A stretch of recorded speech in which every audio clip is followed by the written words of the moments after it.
Hello and welcome to day 2 of From Idea to Impactful Instruction, the webinar.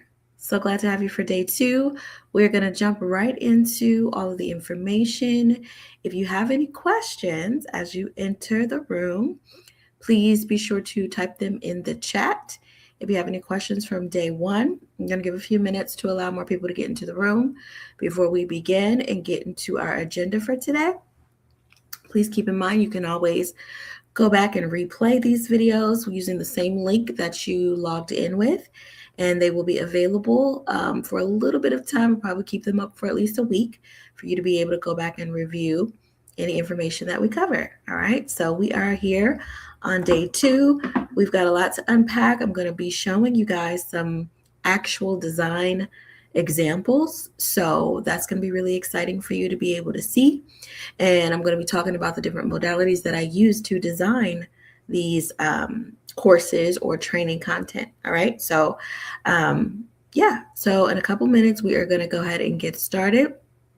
Again, if you have any questions, please make sure you type them in the comments that you have from day 1, and I will be more than happy to answer your questions. So I'll give it about 2 more minutes before we jump into our agenda for the day.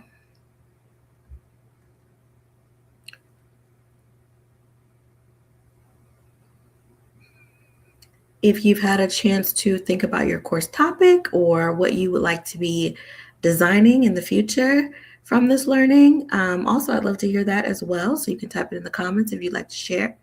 I'd love to hear what your ideas are, because this is from idea to impactful instruction. So if you have a general idea of something that you are ready to create learning about, share it with us. Again, I'm going to give it about 1 more minute, and then we're going to jump right into information because I got a lot to show you guys tonight.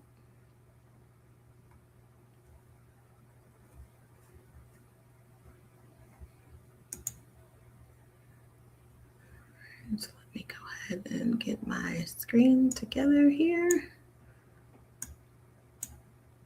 Oops.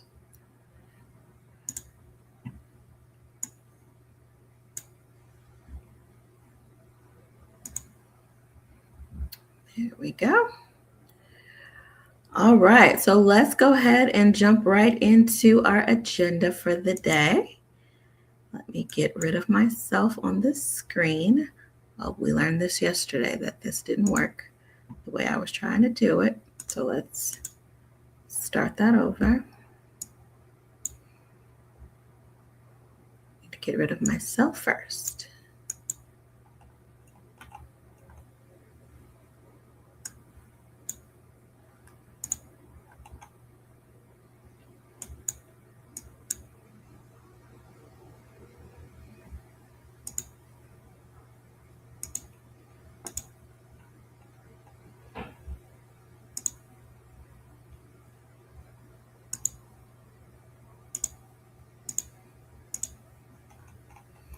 All right, this thing just loves to give me a hard time, but we're gonna get it here.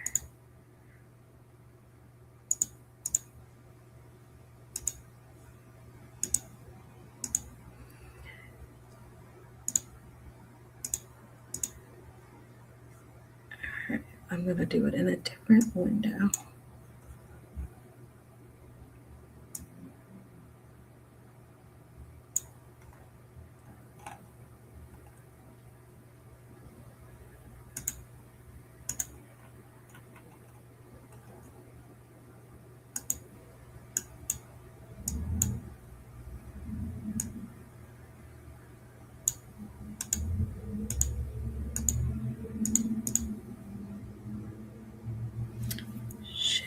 +1. I didn't change anything. All right, hold on. Bear with me here. Just trying to get my full screen together so y'all can just see the presentation and not me. But it's not letting me click on it, so give me 1 second.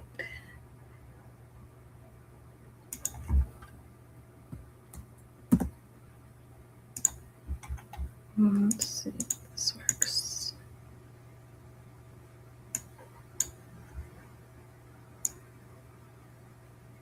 All right, you might just have to see my face along the way, and that's okay.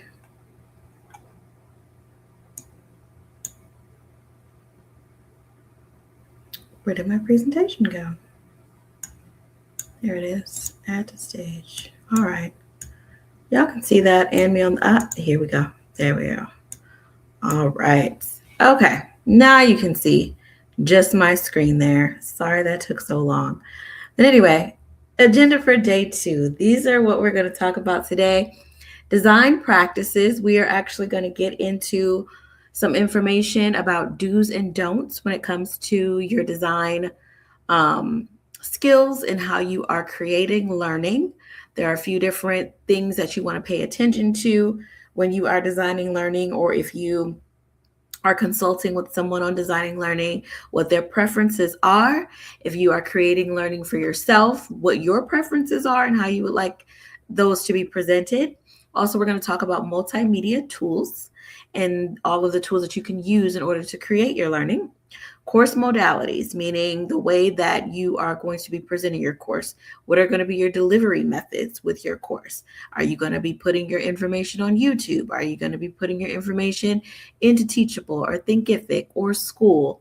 Are you going to be actually creating a website where people can go in and take your training that you've developed using Articulate 360? Whatever your delivery methods are, we're going to cover all of those different ways today. Also, what sells. So if you're creating online learning that you want to package and sell, we're going to talk about the various ways to make sure that you are creating something that will indeed gain customers, but also keep retention and keep your customers with you, okay? Because I do believe that is very important. I do have a sales background, so I'm really big on retention and things like that, which I think has definitely benefited me in my course design career, having that background and knowing what methods to use in order to be able to keep your customers retained. All right. And what hires? So if you are interested in doing this as a career for higher ed or corporate, we're going to talk about how you can be hired and what are the best practices for you to think about when you are developing your portfolio and showcasing your work and things like that. All right. So that is what we are getting into. So let's go right ahead and jump in. All right, so let's start with design practices, all right? So typically when you are designing learning, you are designing modules or video learning or slides. So you may be creating slides for a PowerPoint, or you may be creating slides through Canva, which is very easy to do, or you may be creating videos that are taking people through an e-learning or a micro-learning. And there are certain practices that you want to pay attention to in order to make sure that you are keeping your viewers engaged and getting them to retain the information that you are providing, okay? One of those things that you want to pay attention to is color. So what is your color scheme? Do you have brand colors that you are working with? Okay. Make sure that throughout your presentations or throughout your modules that you are sticking with the same theme as far as color and design. Everything doesn't have to be matchy, but you don't want too many colors all over the page or everything is just changing and switching up from slide to slide. You want to make sure that you're paying attention to that as well. You see, I have two different images of a brain, okay? One is animated and one is a real photo.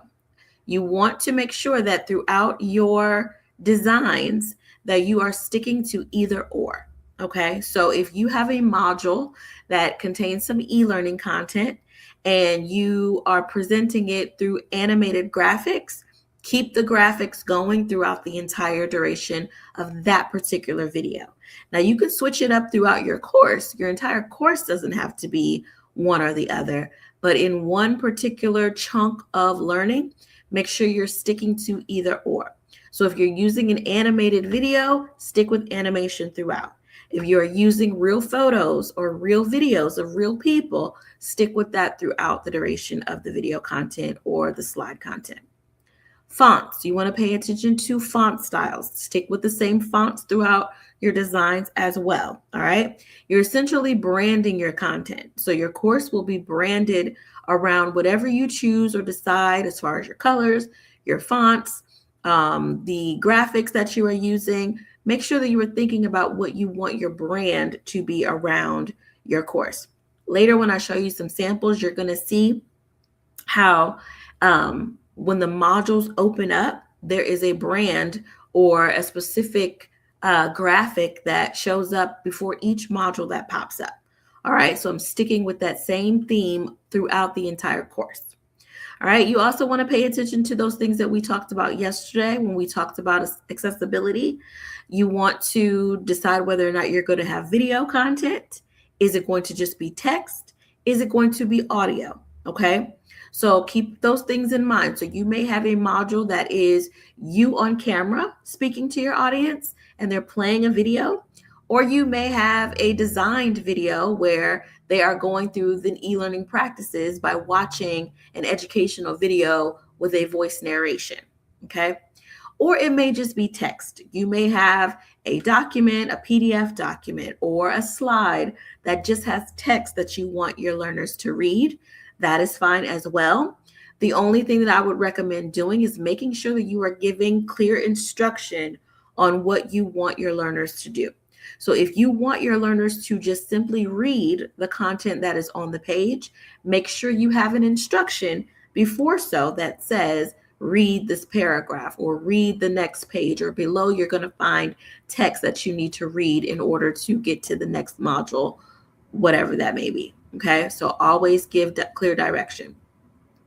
Audio, voiceover work. So if you are going to narrate your content, that is highly recommended as well, because remember, we want to be able to give all of those various ways for people to learn. So if you are going to record your voiceovers, you can have it scripted or unscripted. You can just freely speak if you want to throughout your modules. You do not have to have a script.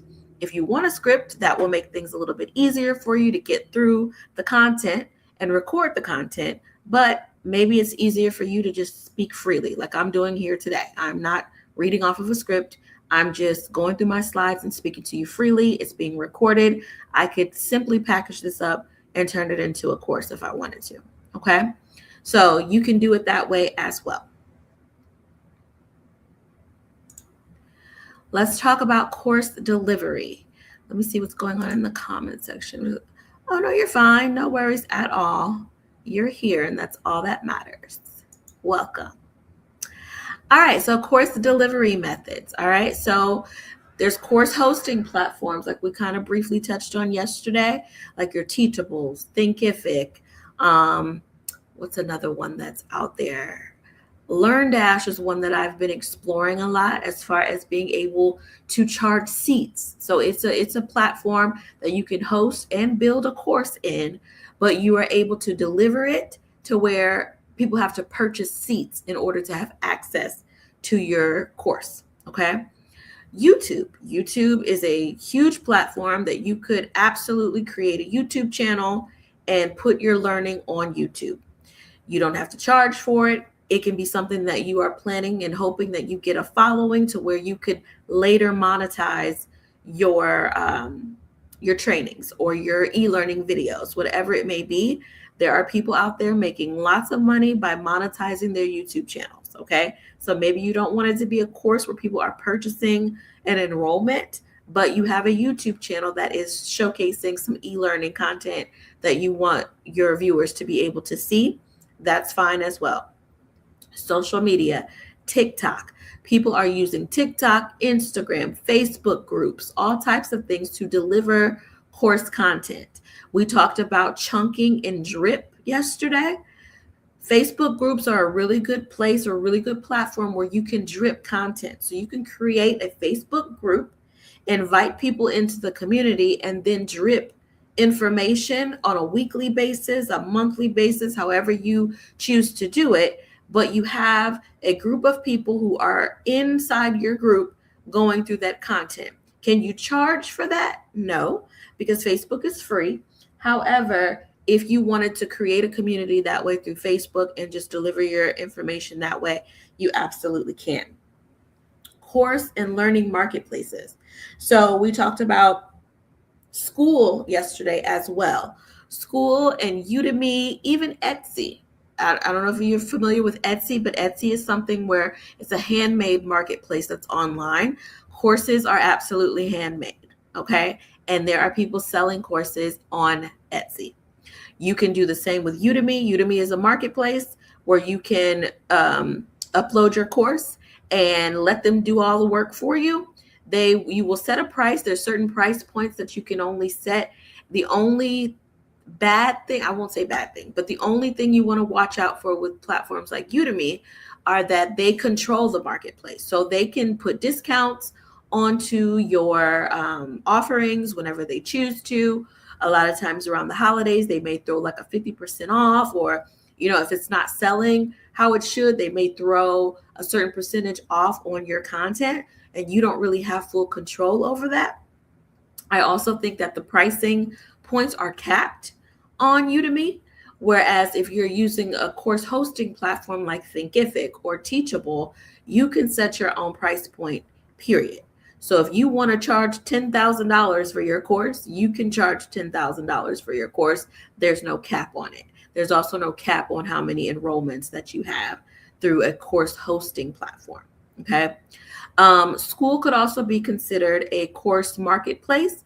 You're able to develop and create community learning centers, basically, that are online that you can either deliver for free or you can set a price point. I haven't explored enough with school. I am going to be putting old course content that I have on school here in the next couple of weeks. So I haven't seen if there's any caps on price points. I won't be charging a lot for that content anyway, so I'm not really worried about what the cap is, because it's going to be like $27 for people to join my membership. However, I will be checking to see what those caps are so that I can be sure to give that information to others who are interested in using that platform. Okay. Now, as far as the way that you are going to deliver your content, it can be instructor led. I am an instructor here today leading you through this presentation. Okay. So it can be instructor led. It could be through a virtual platform like Zoom. Maybe you want to host your course on Zoom, like I did at first with my voiceover course, where everyone just meets at a certain time on a certain day of the week, and everybody comes together synchronously and learns from you. You can absolutely do that. You don't have to design necessarily a thing. It would be recommended that you actually at least have a slide presentation. But if you don't have a slide presentation, that's okay too. Maybe you just want to get on there and just speak freely to the class. You can do that as well. Okay. You can go faceless with YouTube. There's tons of faceless content videos out there on YouTube. When I have the time, I am going to try my best to create faceless content on YouTube. What that means is basically you may be plugging your scripts into an AI voice technology, or you may be narrating the content, but nobody knows it's your voice, and you're never showing your face on the content at all. You are just putting out e-learning videos that has a voice behind it, giving out information about the clouds, the sky, the planets, whatever it is that you want the audience to learn. You're putting that information out. You're never showing your face. You could not be showing your voice. If you want to just plug it into AI and let the AI voice do the work for you, you can go faceless with YouTube. Okay. Webinars. Webinars are another great way for you to deliver learning. So webinars are something that we're going to talk more about tomorrow when we get into how you can package your offers and things like that. Webinars are a surefire way for you to bring in an audience to be familiar with the work that you are doing. And to be completely transparent, tomorrow I will be selling a course. All right. So it wouldn't make sense for me to be telling you how to deliver and sell a course, and I'm not selling a course, right? So you will see all of that tomorrow, and I'm going to tell you what are the best practices for you to be able to do the same thing for yourself, okay? Also, podcasting. We talked a little bit about that yesterday, but podcasting is another way for you to deliver learning. I have a podcast called the VO Ventures Podcast that I'm going to be bringing more guests on for 2026. We are going to be talking about the industry of voiceover, all right? So my audience is going to be learning something. They're going to be learning about how to break into the industry. Those conversations are going to be built around that type of information. Okay. So they are getting something out of that. It's going to live on YouTube. It's going to live on all of the platforms where you can get podcasting or listen to podcasts and things like that. and you're getting monetized on the end, on the back end.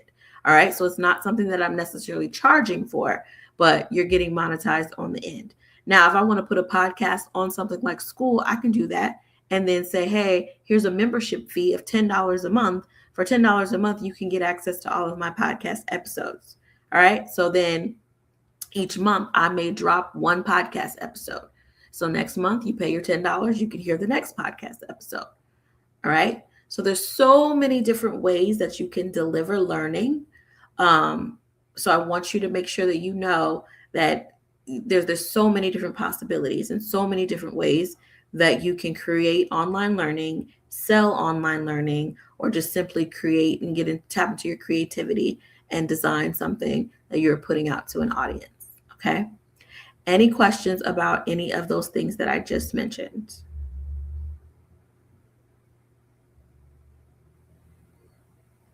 If no questions and we're good to move along, you could just say no in the chat. That way I know we're good.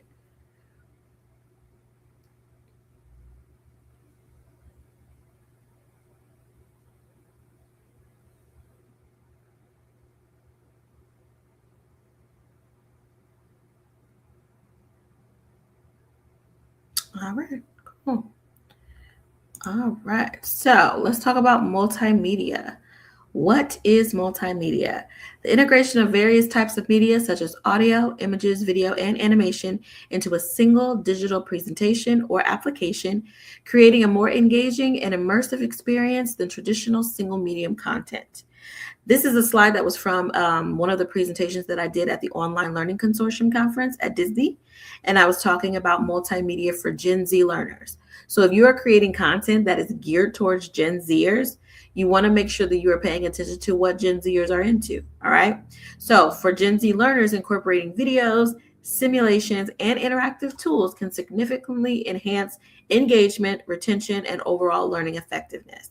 All right. So if you are creating content or creating e-learning for a more broader audience, again, you want to pay attention to all of those different ways to make it accessible to everybody. If you are speaking to a younger audience where you know most of the viewers or most of the people who are enrolling into your course are of a Gen Z, what do you call it? The Generation Z. Okay. There are certain things that you know that they are not going to be into. Okay. They're more than likely not going to want to read a whole lot of text. All right. They're more than likely not going to want to watch a super long 30-minute video or e-learning video, right? They're more into short form content. They're more into podcasts, the things that they are into nowadays. This is something that I was always preaching at the university I worked at, to help them understand that your audience is not the same audience as when we were in school or when you were in school. You know what I mean? Like, you've got to speak to your audience. So definitely keep that in mind when you were coming up with your course topic, your subject matter, that you know who your audience is. Okay. All right, different multimedia formats. So there is obviously being on camera. So you can set up a camera on a tripod and sit in front of it and start speaking and record yourself teaching whatever the learning is. Okay. You can also simply set up your iPhone. A camera, if you just want to take pictures of things that you want to incorporate in your e-learning, you can do that as well. And you don't ever have to be on camera. It could just be photos. There is virtual reality. So there's VR, there's all types of simulations and things that you can do with VR as well. That gets a little bit more deep into technology and all of those things, but it is an option. Graphics. So you can just simply do graphic design through slides and create a video out of slides. All right. Audio, of course, doing the voiceovers and things like that. It could just be an audible situation where people are just listening to whatever it is that you are trying to present. Social media, we talked about that a little bit, about different platforms that you can deliver content. Simulations, again, if you are creating learning like using Storyline 360 and things like that, you know that you can actually create simulators, and they have some characters in there that are already simulated, and different scenario-based learning that you can create through simulations and podcasts. We've talked a lot about podcasts. Probably going to talk a little bit more about podcasts, but that is absolutely an option as well. Accessibility, You want to make sure that you have image descriptions included. So again, I talked to you guys a little bit about how the learning management system, most learning management systems will have add-ons that you can apply to them that will be able to score and grade your accessibility. So if you have certain images that are involved in your learning, you want to include a description of what that image is. So right now with the e-learning that I develop at work every day for the corporate company that I work for, I put image descriptions under everything. I put video descriptions under everything. It seems like it's repetitive, but it's still important to describe what it is that the learner is actually pressing play on or looking at, okay? It may sound silly, but it is important. Color conscious, we talked about that. So being conscious of your colors, not making things too bright, not having too many things on one page. That goes for not just color, but text and images as well. I've seen so many slides from faculty that I used to work with that were just jumbled with so much stuff. And I'm like, there's no way that people are understanding what it is that you're trying to deliver by looking at that. Okay. Screen readers. That is something that usually a learning management system will be accessible for as a screen reader. Captioning, very important. What I like to do on all of my e-learning videos is, in addition to closed captioning, I always want to make sure that whatever I'm putting it into has closed captioning. Some course hosting platforms, however, do not have closed captioning. So keep that in mind. You can, instead of putting video directly into the hosting platform, you can put the videos on YouTube and then embed the YouTube videos into the hosting platform because YouTube has closed captioning. Okay. But one thing that I like to do in my e-learning videos, which you're going to see when I show you some samples, is I like to put the captioning on the actual video.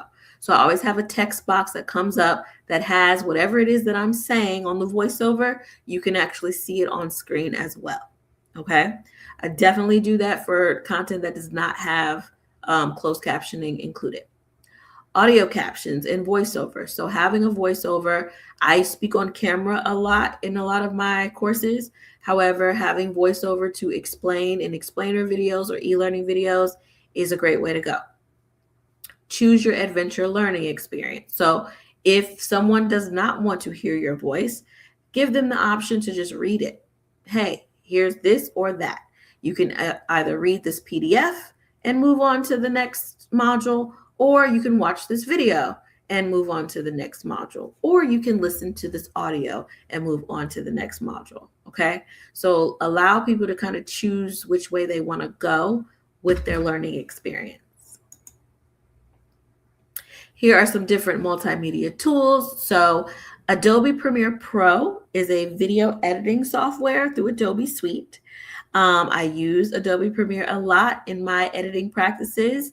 It can be a learning curve for you to know how to edit using Adobe Premiere Pro, but once you learn it, you know it, and it's like riding a bike. It's really, really simple and easy to use. Opus Clip is one I'm pretty sure that you've seen on social media or TikTok, where you see those little videos and there's already captioned, and there's like the words that they're saying are like popping up at the bottom of the screen in lower thirds. They've more than likely used Opus Clip. Opus Clip is a platform that you can literally take any video. So you can take a direct video from your files or your desktop, or you can drop a YouTube link into Opus Clip and it will literally chop up the video into small bite-sized chunks for you, so you can use those on social media. So let's say you have an e-learning video that is right now being presented or being sold on a hosting platform. You can take that e-learning video, put it into Opus Clip. It's going to chop it up for you into bite-sized chunks of whatever it is that you are delivering. And then you can choose from those different clips what you want to use on social media to kind of promote what it is that you have in your offer. Okay. So let's say I have a membership on school.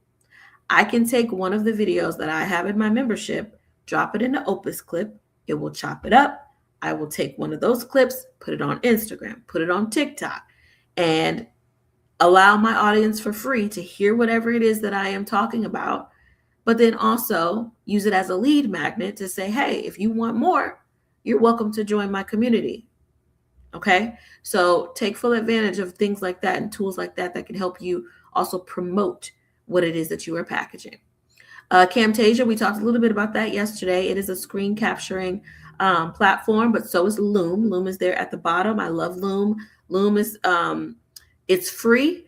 If you only are doing like small short form videos, you can record up to 5-minute videos through Loom for free. So you don't have to pay for an account. I have a paid account because I like to fully record longer form videos through Loom, but it is a screen capturing program. StreamYard is which we are on here right now. I am delivering this content, streaming it through YouTube, but it's on the StreamYard platform, which records everything for me. It keeps it unlisted, so it's not publicly being shown on YouTube. I'm able to control the stage. If I wanted to bring you guys onto the stage with me on camera, I can do that. It's a great platform. I absolutely love StreamYard. I use it for all of my workshops that I do. It gives you more control than Zoom per se, where Zoom, everybody's on camera, some people aren't muted, things like that. I can just keep everybody in the chat and bring you on stage if I want to. Okay. So I really love StreamYard. It's really good for webinars. And it's also really good if you're hosting any type of workshop that is more hands-on, or you want to have like that one-on-one content and show everybody else what's going on. It's also great for if you wanted to do a webinar or do a presentation where you are speaking with another person, or you are co-presenting with someone who is not in the room with you. They may be at their home, or they may be in a whole other state or another city, but you are able to co-present with them through StreamYard. Okay. It's really great to use. Zoom, I'm sure you all know what Zoom is about. Kahoot, let's talk about some gaming in virtual reality. So Kahoot is it's like a trivia based gaming platform that is free to use. A lot of educators use it in higher ed and K through 12. But Kahoot is something that you can design different assessment tools or gaming tools and create like a trivia game using Kahoot. You can add those Kahoot links into your e-learning, so that is a way that you are assessing your students. All right. And it's also a fun way for them to be able to assess themselves and make sure that they are understanding the content that you are creating or that you are delivering. Okay. Quizlet is kind of similar to that as well, where you can create little trivia games. The others are getting more into the VR space, ELB learning, Magic EdTech. Those are where you can actually create some virtual reality. Animation and simulators, Beyond, that's more so when you're getting really into the instructional design side of things. Beyond is one where you can actually create animated characters. I've played around with Beyond a little bit. I've had some fun with it. One of the faculty members I was first working with at the university, I actually created a character in his likeness. So that way, whenever I was creating animated content for his courses, I could use that character to kind of speak to the students in his place, right? So he may record a message, but the students are seeing an animated version of their professor on Blackboard versus just reading a message from him. So it was really cool. I was having a lot of fun with that. Animaker is another one. They host a lot of free workshops as well. So those of you who are looking to get into instructional design, look into Animaker and kind of sign up for some of their free workshops and webinars that they host as well. Articulate 360. So again, we've talked about that as well, which is basically the IT platform for instructional designers through Storyline and Rise. Storyline is where you're getting more into your simulations and click buttons, and where you get into triggers and states, and it's showing you how if you press one button, it's going to take you to another side. I'm going to show you a sample of Articulate 360 Storyline and how that works. Okay. There's also Articulate Rise. Rise is just more of a modular based way to build courses, much easier than Storyline. But usually anytime you are starting a new job and you are taking your e-learning training, more than likely your training was built in either Storyline or Rise. Okay. And you'll see what I mean when I show you the examples. Powtoon is one where you can create animated cartoon-like content. More multimedia tools, PowerPoint. I'm sure y'all know about PowerPoint and how that works. You can create your slides and graphics in PowerPoint and then turn it into a video. You can also record yourself in the little corner on PowerPoint if you just want to, again, screen record your PowerPoint presentation, export it as a video, plop it into your learning management system or your hosting platform. Bada bang, you've got a course. All right. Canva. I love Canva, and y'all are going to see how much I love Canva here in a moment. All right. You can also record yourself on Canva and do a presentation that way as well. One of the examples I'm going to show you, I do that. All right. Prezi is one where you can create slides and presentations. Beautiful AI is another. I am not the biggest fan of Beautiful AI because it is super expensive to use. However, it's a platform that supposedly, well, I won't say supposedly, it does through AI creates slides out of your prompts. However, in my opinion, it just literally spits out the same design every time. Doesn't matter your prompt, it's going to give you the same presentation. And you're paying a lot of money for it. And I don't like it, but it is an option.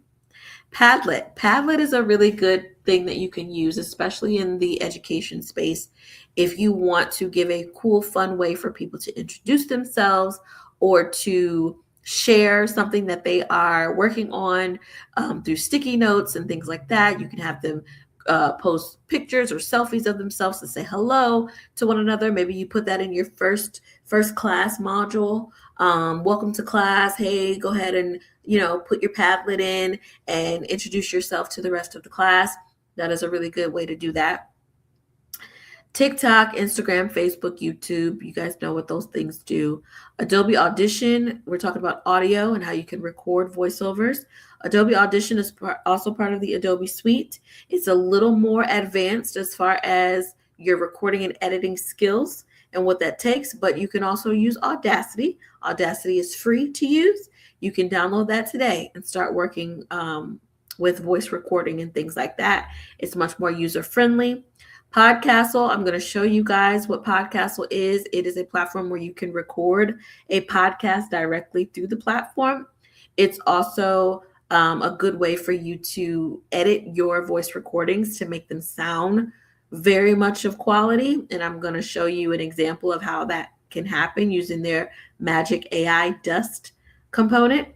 And Notebook LM, we talked about that yesterday too, where you can literally prompt Notebook LM to create a podcast for you, where it has a male voice and a female voice, and they are having a conversation around what you prompted Notebook LM to talk about.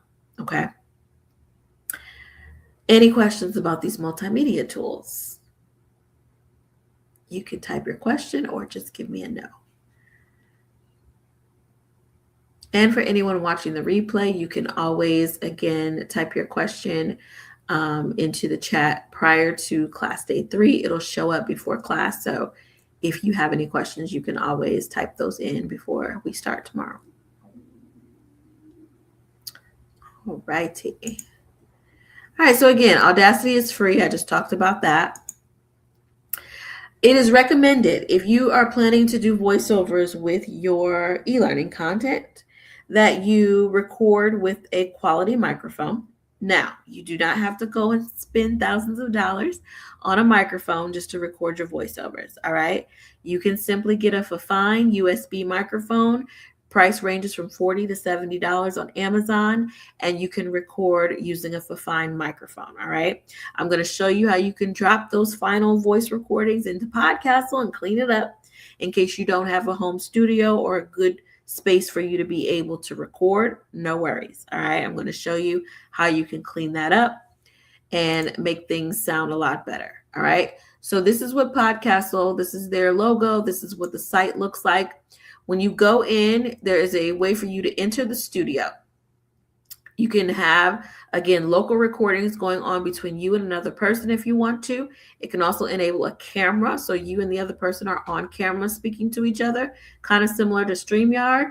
But if you see on the right side, I have dropped audio in there, a track, and you see that green bar where it says Magic Dust AI. You apply that to the audio and it cleans it up for you.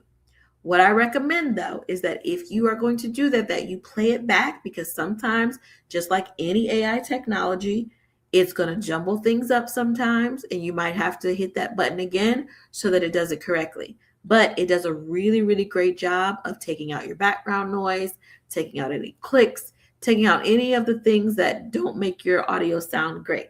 Is it going to make it sound the best quality ever that you can get? It can only do so much, but it will make it better than if you had nothing at all. Okay. So keep that in mind. Or you can simply use your iPhone, get one of those lav mics off of Amazon for 20, 30 bucks, clip it onto you, and speak freely through your iPhone. You can put your iPhone across the room, set it up on a tripod. You can get a tripod on Amazon for about 20 bucks. Set it up, sit in front of it, and talk away. All right. And deliver your e-learning content and your information, package it up, zip it up, put it in your learning management system or your hosting platform, and you've got a course. Okay. So again, like I said yesterday, we were going to get deep with some things, but it doesn't have to be all that deep. You can literally just use your phone. Okay.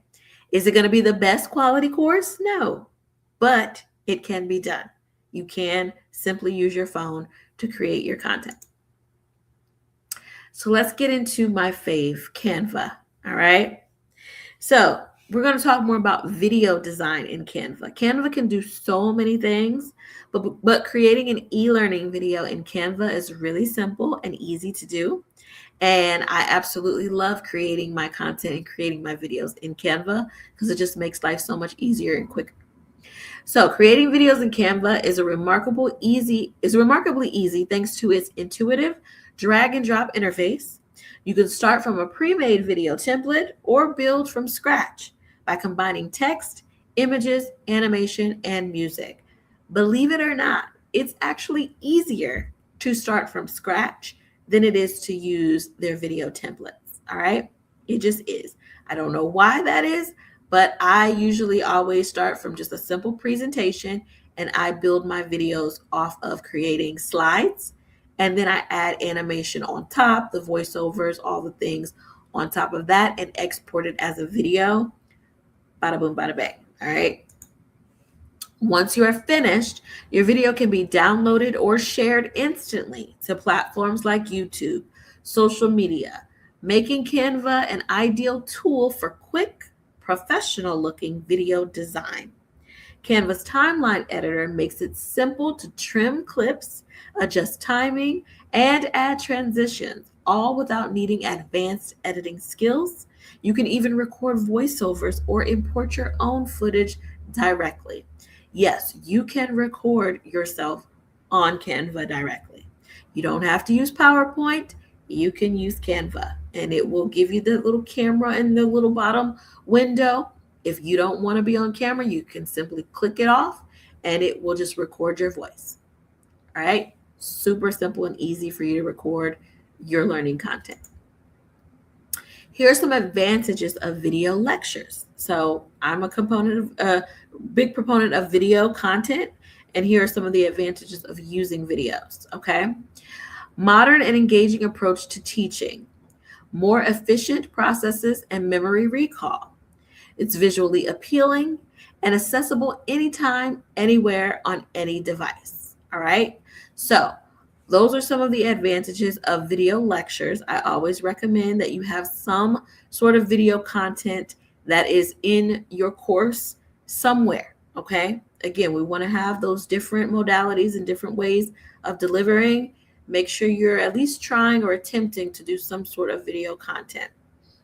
All right, Mama says IG edits work well for editing videos and re-uploading to Canva too. Yes, I've done that to where I've created reels and things using Instagram, and then I export it from my phone, upload it to Canva, do all the nice bells and whistles there. I've also done it in reverse. I've taken Canva and used their social media templates and created my reels there, and then plop it over into Instagram, and it just makes things easier as well. So I've done it both ways, but absolutely yes.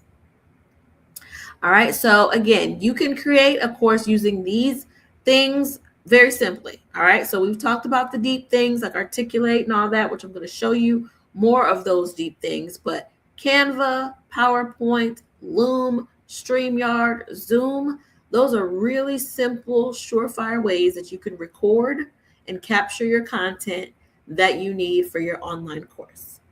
Okay. All right, so now let's go ahead and get into some design samples. All right, I'm going to show you. This is a video that I created. It's an e-learning demo that is on my portfolio. I created this entire video using Canva. All right, so everything that you're going to see are all assets and features of Canva that I put together and created this e-learning demo video, recorded the voiceover, and put it on, and actually even included a little assessment at the end for learners to do on their own. All right, so I'm going to go ahead and play that for you.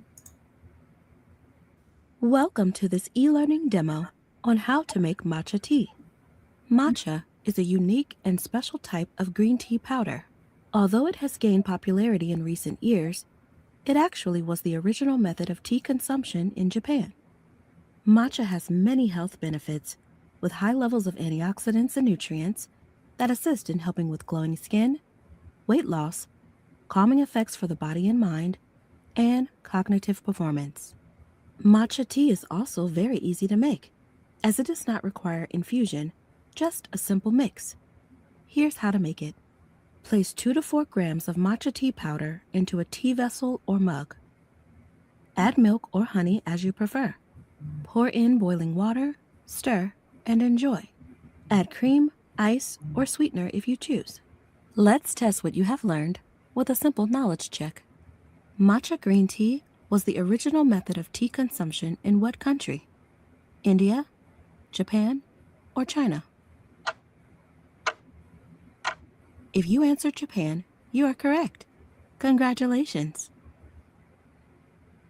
All right, so that was completely made through Canva alone. All right, all of the assets, all of the features, everything was edited in Canva. I did not use any external programs to create that other than recording my voiceover. Okay, very, very simple. All right, here I'm going to show you another video that I created for another instructional design company that I was doing some consulting work for. Thank you. They were an instructional design firm which was teaching instructional design practices. So I created these videos also through Canva, and I'm going to show you how this is me narrating in this video, but the next video that I'm going to show you was through the same company or for the same company, but they wanted me to use AI voice technology. I think I included that sample as well, but here I'm just going to show you a little bit of that video.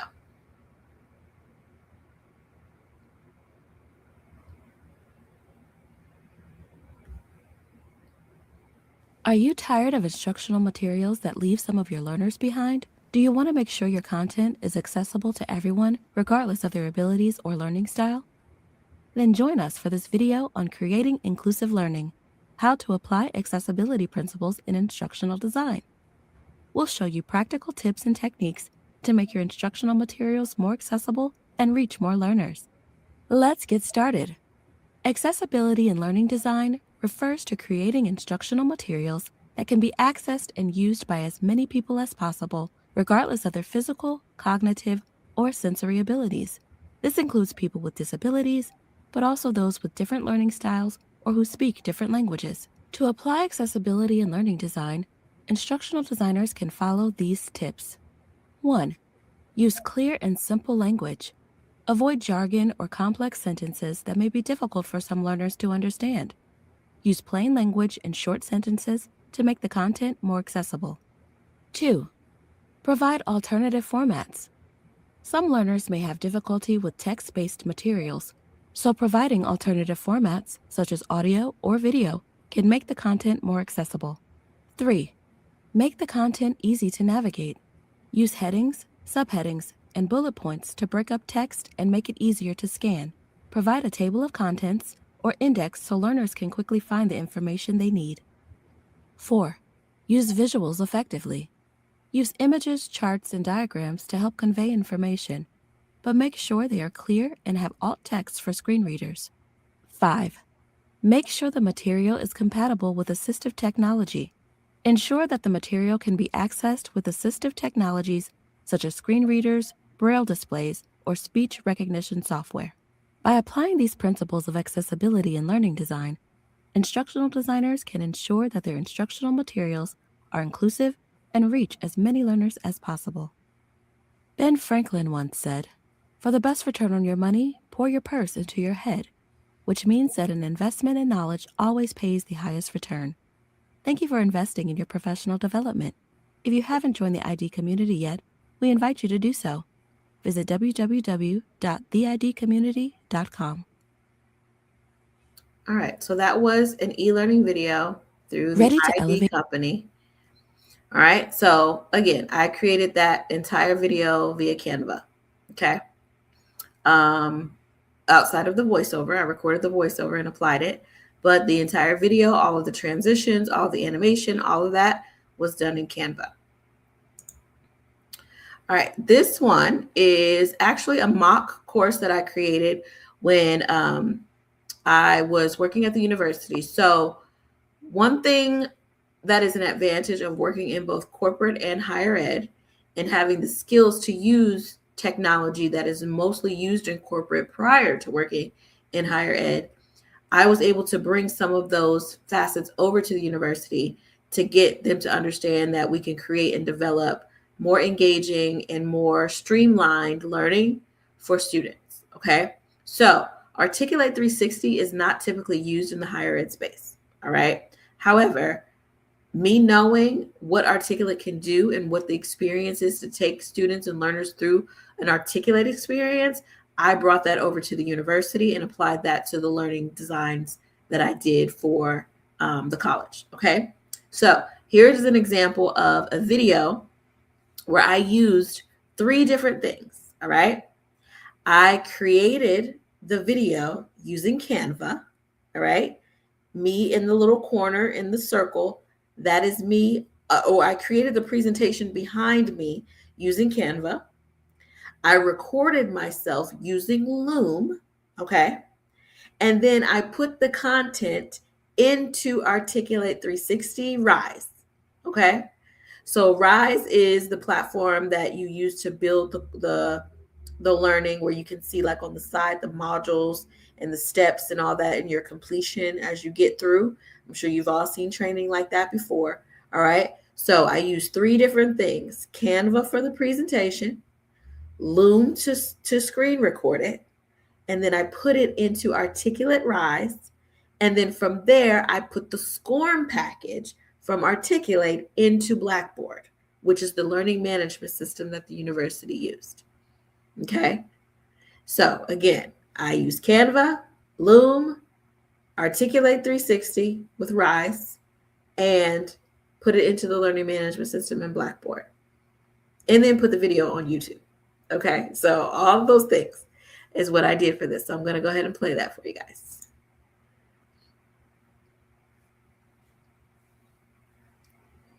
This is just showing how to get to it through the learning management system. Turned it to student preview. They go into their weekly lessons. They find week 1 and they launch their course.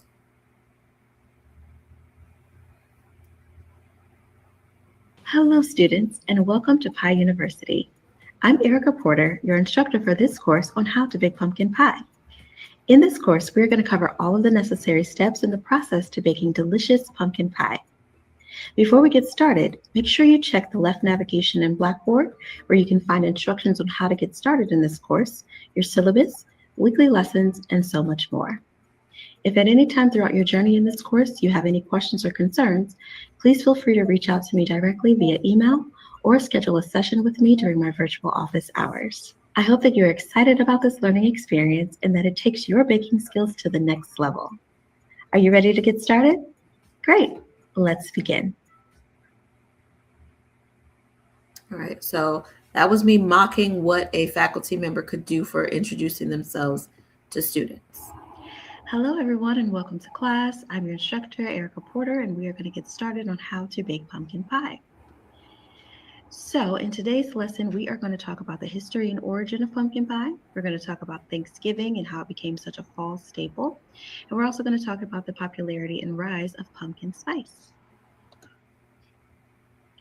All right, so let's start with a little bit of the history. So, pumpkins have been a staple of North American cooking since before the Pilgrims landed, okay? So, it's been around for a very long time. The first pumpkin pies were actually whole baked pumpkins stuffed with assorted spices and apples. So, they used to take the entire pumpkin and put it in the oven, and that was considered pumpkin pie. And of course, as most of us know, when it comes to Thanksgiving, pumpkin pie is the oldest traditional Thanksgiving dish. So we all know all of the trends of pumpkin spice during the fall season, but in 1705, pumpkin pie was actually sweetened by molasses. So it wouldn't be until a few years later that pumpkin spice would be introduced. All right, and again, about the popularity of pumpkin spice. So not only is it in pumpkin pie, but now it's in our drinks. When you go to Starbucks, they have so many different pumpkin spice flavored coffees, teas, anywhere you can get those, okay? Also, pumpkin spice cupcakes. I actually love to bake pumpkin spice cupcakes, which you can actually find a supplemental folder here in Blackboard where you can go and watch a tutorial that I have on there on YouTube on how to bake pumpkin spice cupcakes, also how to bake pumpkin spice souffle pancakes. So if you want to check those out on your free time, feel free to do so. It is in the supplemental folder on Blackboard. Also, pumpkin bread. That is also something that I really love to order when I go to Starbucks as well during the fall season. All right, so speaking of all of that, so we are going to be learning step by step how to actually bake a pumpkin pie from scratch, okay? So in the next section, we are going to cover all of the ingredients that are needed to make your pumpkin pie, from your crust to your pumpkin pie spice. You can purchase pumpkin pie spice in the store already mixed together, or you can put the spices together on your own. It's completely up to you, but I do share those ingredients with you in the next section, and also the steps on how to actually bake the pie, which will come later in part 3. So if you have any questions, again, feel free to reach out to me, but that is your lesson for today. Thank you. All right, so a couple things that I want you to pay attention to. I'm going to pause that. I played all the way through. It was scripted in a sense to where I was reading from the slides as I clicked through, but also I was freely speaking to my audience as well, which gives more of a personal type of connection. All right. So you also want to be able to build some sort of rapport with your audience. So being able to speak freely and talk about what you love to do. I love to bake. I really love pumpkin spice lattes and things like that. Speaking to the audience. Okay. Also, I mentioned in there having a supplemental folder that had an option for them to go and watch some supplemental content. One thing that used to really irritate and piss off students was when an entire Blackboard shell would have nothing but YouTube videos in it from another institution with no direct contact or learning from that faculty member. Okay. Why is that? Because I'm paying you thousands of dollars to come to this university, but you're sending me free YouTube videos that I could watch at home. You don't want to do that. Don't load your hosting platform with a bunch of YouTube content, okay? That doesn't belong to you. Now, if you've made the YouTube videos and you want to put that in there, that's perfectly fine.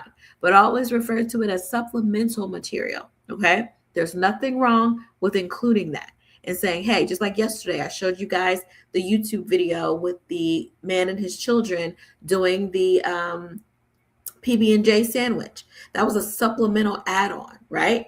But if I were to tell you, hey, I'm teaching a 3-day class on course design and instruction, and when you log in, all I'm showing you is a video from YouTube that's not me, that makes no sense. So don't do that with your courses either. Make sure you are forming that connection with your audience somehow. You don't have to be on camera. If you don't want to, that's okay. All right.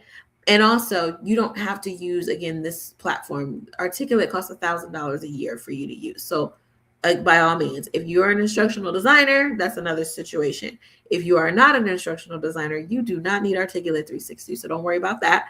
You can still create your slides and record yourself on Loom for free and create these chunked out videos that you can plop into your hosting platform. And I'm going to show you that in a second too. All right. So still speaking with my instructional designers before I get into just the course creators. So this is a storyline demo. So what you just saw was Articulate Rise. Now I'm going to show you Articulate Storyline. This video is sped up with 3 different samples that I designed using Storyline so that you can see when I talk about states and triggers and how you can click on a button and then it'll take you to another screen, things like that. I have slowed down versions of this video on my portfolio. If you would like to see those slowed down instructional videos on how to design using Storyline, I'd be more than happy to send it to you. Just go ahead and shoot me an email. You can email me at ericadawnvoices@gmail.com, and I will send you those videos that are slowed down that show you how I went through but these are sped up just for the sake of time, where you'll be able to see me actually building more simulated training using Storyline 360.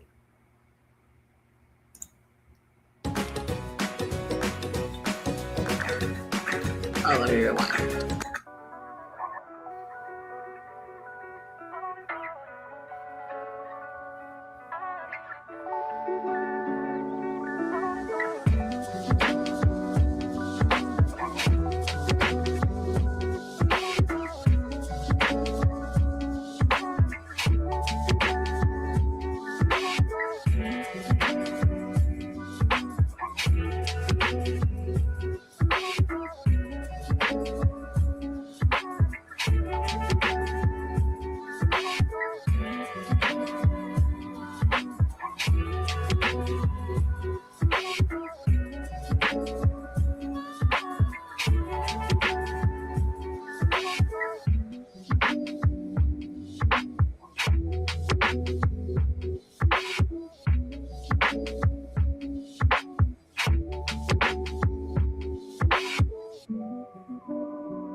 Let's practice our letters.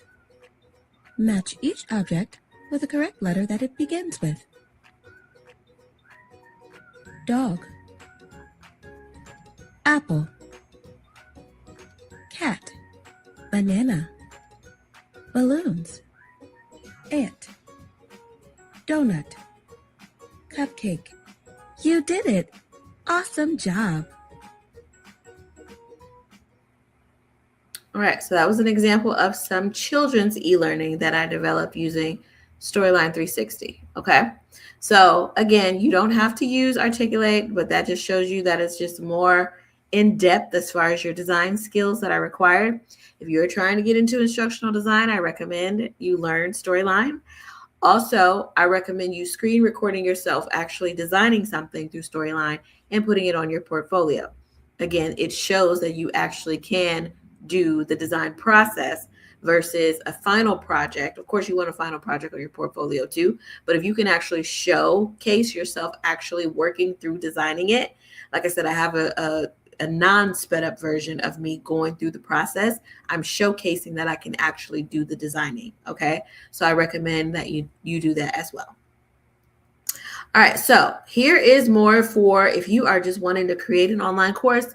You're not trying to be an instructional designer. You just have a skill. You have something that you want to put out there that you want to show people how to do. You can absolutely do so using any of the modalities that I talked about earlier, or you can use Teachable. I love Teachable. My school, quote unquote, has been on Teachable for the past 5 years now. I absolutely love it. All right. So I'm going to show you a screen recording that I did that shows a couple of clips and how to get through the modules on my audiobook narration for beginners course. So you can see that I just have simple video content that I've created and recorded, and then I put them into the hosting platform and create the curriculum and just easily plop those videos in, and learners can go step by step by clicking through the content to see the next module and the next lesson and the next thing. Okay.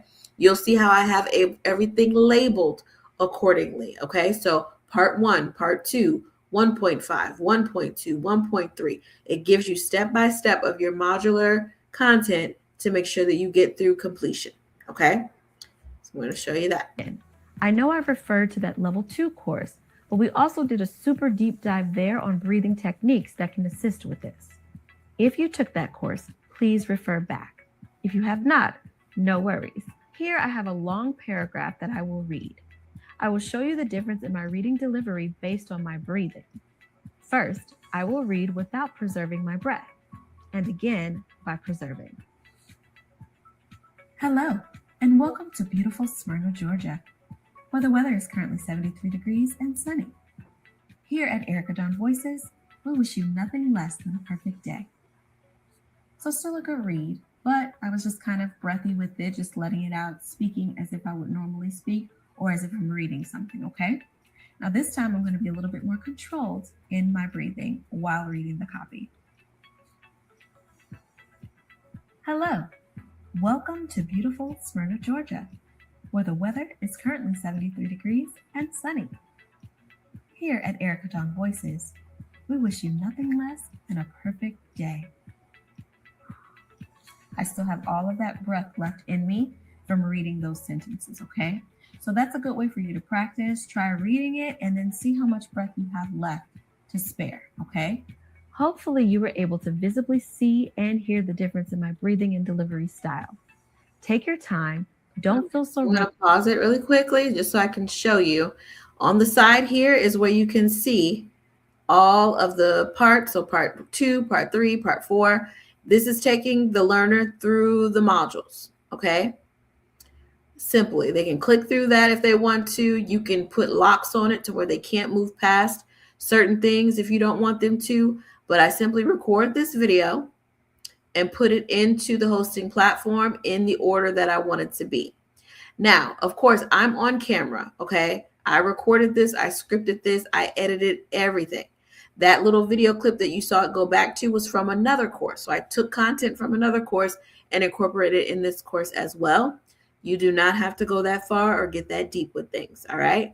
But it is possible for you to do, and it does engage your audience a little bit more and gets a better learning experience if you have a set design, if you have a good background, if you have a script or something that you're following along with, if you have good lighting, all of those things make for a more quality course. But it doesn't have to be all of that. But if you want a quality course, I recommend you doing that and easily putting it on something like Teachable. Okay. You don't have to pay the $1,000 for Articulate. Teachable, I think, is like anywhere from, depending on how many courses you have on your school, anywhere from $25 a month to $69 a month, okay, for you to keep your school open. All right. But you are going to be making that back with so much with enrollment that it won't matter. Okay. So you will definitely get returns on all of your investments with your first launch. All right. So, any questions about any of the samples that I have shown you? And then we're going to talk about what sells.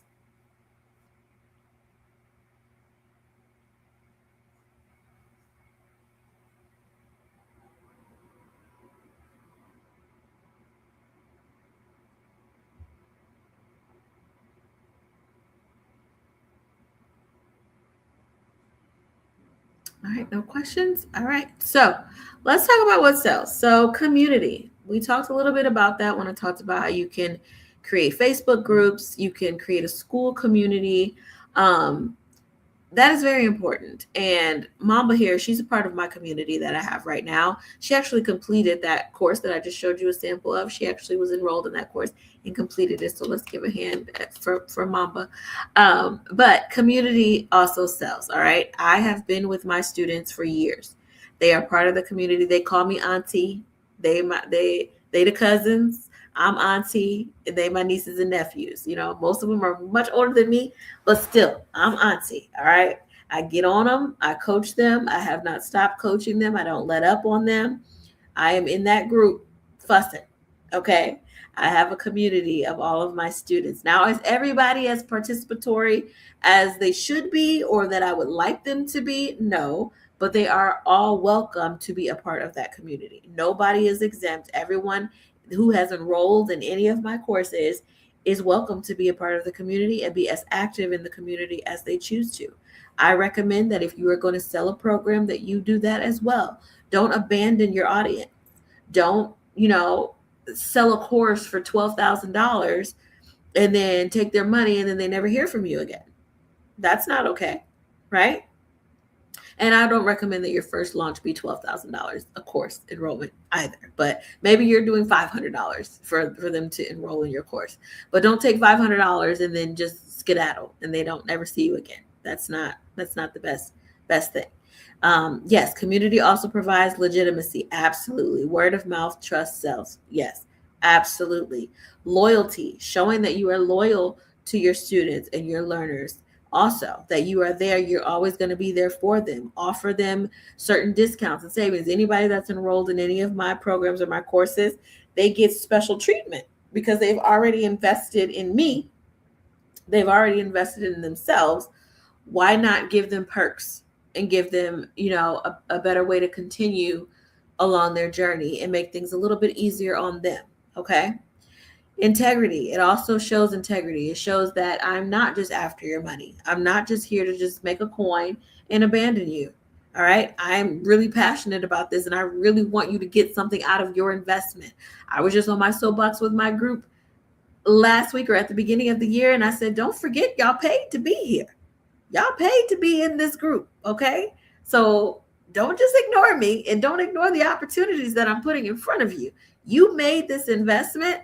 You wouldn't go outside. You wouldn't go buy a fur coat. I think this was the analogy I gave. You wouldn't go buy a fur coat, bring it home, put it in the closet, and then go sleep outside in the snow in a t-shirt. You wouldn't do that. All right. So don't invest in a program or a learning experience and spend money to be a part of it and then ignore it yourself. Okay. So make sure that you are making sure that you are staying on top of them as their coach or whatever it may be, or the community. If you're simply putting things on YouTube, there's still a way for you to stay loyal to them. There's now where you can put community posts on YouTube, like just like social media. You can just create posts, say hello. There's so many YouTubers that I'm subscribed to that are just like on gossip stuff or like entertainment things that are going on, but they may not post for a week or two. But they get on the community post and say, "Hey guys, I'm sorry, I know I haven't been around, but I'll be back next week. I just needed a mental break." They're staying communicative with their community and staying loyal to their subscribers, right? Because you don't want to lose them. Okay? So keep that in mind. And value, provide value. Don't go slapping people upside the head with a huge amount of money that you know that they don't have. Okay? Like I said, I'm being completely transparent with y'all. I'm selling a course tomorrow. I absolutely am. And inviting you into a community with me. Okay? And when I invite you into that community, I'm going to give you alternatives on how you can be a part of it. All right? So I'm going to provide that value to you to where you know that you joining that program or you coming along with me, you're going to get something out of it. You're going to get value out of it. Okay? So that's what sells. Now let's talk about what hires. But I'm new to ID and I don't have work samples yet. Okay? This is for anybody who is a new instructional designer or wanting to get into instructional design, but you're like, I don't have any samples to put on my portfolio.